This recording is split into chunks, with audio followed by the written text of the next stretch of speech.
Good morning, students. I am Sachin. In this video, we will discuss about your lesson number 3, and we have discussed first topic, and today we will discuss about our next topic about atoms. So, what is an atom? आप लोगों ने building देखी होगी और buildings की जो walls होती हैं और उन वॉल्स में जो सबसे स्मॉलेस्ट यूनिट है वो होती है ब्रिक्स। एंड अगर हम इससे भी स्मॉलेस्ट यूनिट की बात करें तो हम देखेंगे कि सबसे स्मॉलेस्ट यूनिट इसमें कौन सी होगी।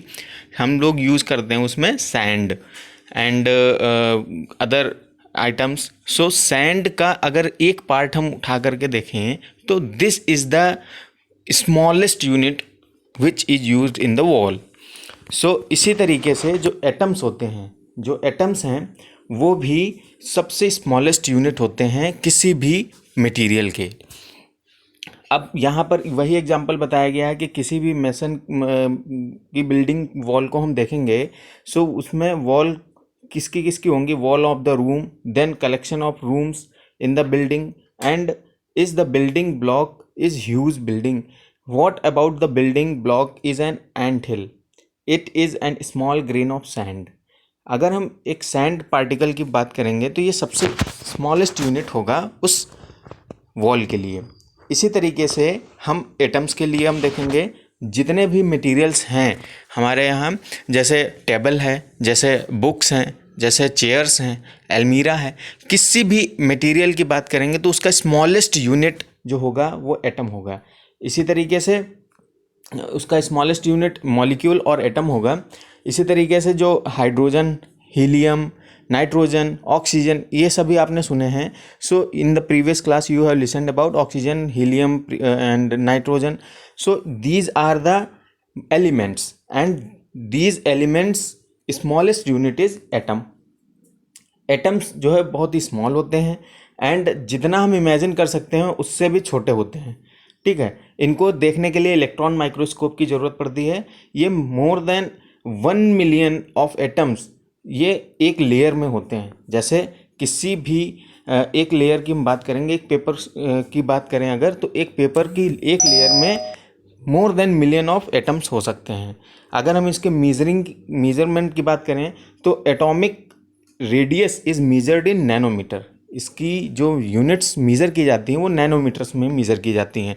लाइक जो अगर हम कोई भी सब्सटेंस या कोई भी मटेरियल मेज़र करते हैं, जैसे लिक्विड है तो उसको लीटर में मेज़र करते हैं, जैसे कोई लेंथ है तो उसको हम किलोमीटर या मीटर में मेज़र करते हैं। इसी तरीके से एटम्स को नैनोमीटर्स में मेज़र करेंगे। So 1/10 to the power 9 metre is equal to 1 nanometre. That means कि एक नैनोमीटर में 1/10 टू द पावर 9 मीटर्स होते हैं। अगर हम 1 मीटर को लेकर के बात करें तो 1 metre is equal to 10 to the power 9 nanometres होंगे। अब हम आगे देखेंगे कि यहाँ पर रिलेटिव साइज कुछ एटम्स के लिए दिए गए हैं। जैसे atom of hydrogen, so hydrogen की जो रेडियाई होगी वो 10 टू द पावर -10 नैनोमीटर्स होगी, 10 टू द पावर -10 मीटर्स होगी। एंड मॉलिक्यूल वाटर की रेडियस दी हुई है।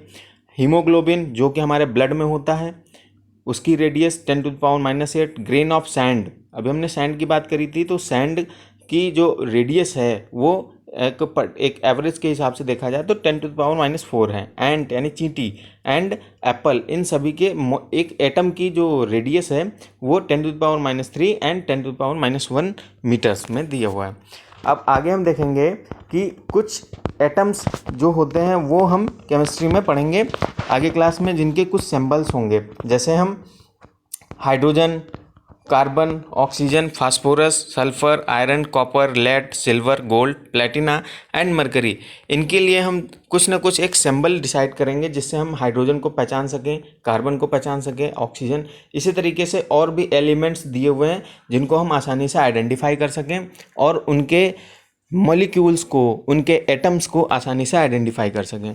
अब नेक्स्ट क्लास में हम देखेंगे कि इनके पर्टिकुलर एलिमेंट्स जो होते हैं उनके लिए कुछ ना कुछ सिंबल दिए हुए हैं, उन सिंबल्स को हमें लर्न करना है इसे आप अपने वर्कबुक में टेक्स्ट बुक में लिख सकते हैं एंड इनको लर्न भी कर सकते हैं. These are the some symbols and elements name. So you have to learn these elements and these symbols also. Okay, thank you.